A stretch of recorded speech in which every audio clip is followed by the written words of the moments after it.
Hello and welcome to the Word, bringing you the good news of Jesus Christ every day from the order of preachers around the world.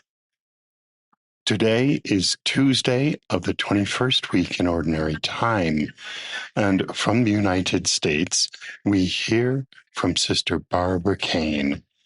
Sister Barbara lives in Great Bend, Kansas, and the title of her preaching today is What Do You Tithe Each Day?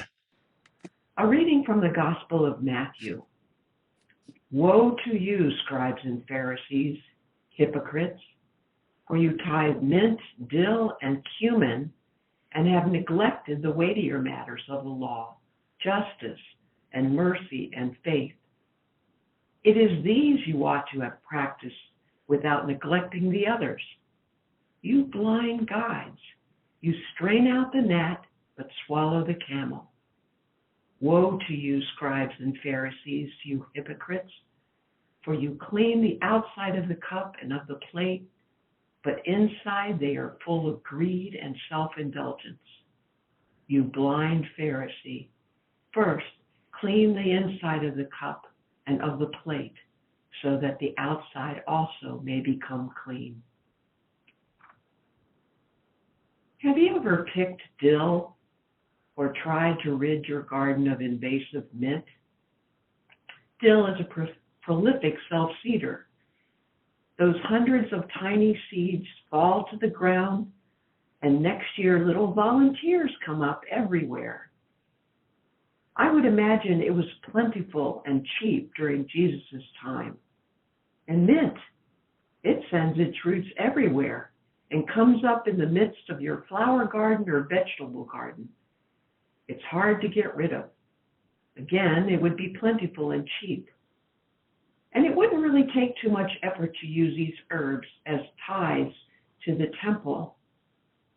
Jesus probably saw it as the least a person could do. But for Jesus' followers, the least is never enough, especially when it comes to caring for others. Jesus reminds the scribes and Pharisees that there's more that needs to be tithed: justice, mercy, and faith. These were the tithes God wanted and wants from us today. It's not that God wants us to judge people, especially not the marginalized, but we are called to use right judgment when interacting with others.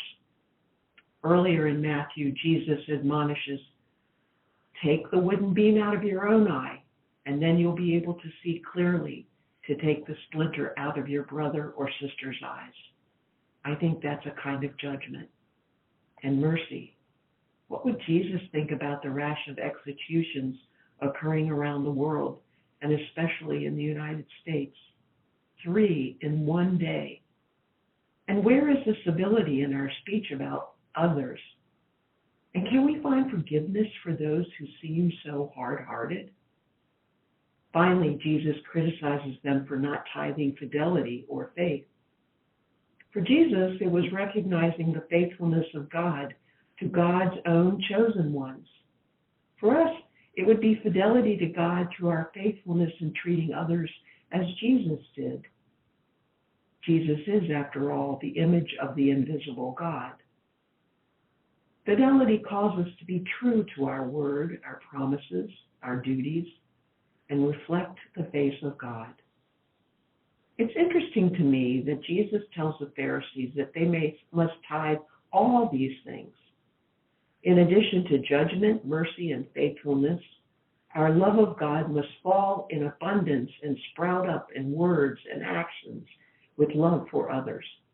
The roots of our love must spread even in tough times through mud and rocks to sprout into luscious openness and acceptance of others.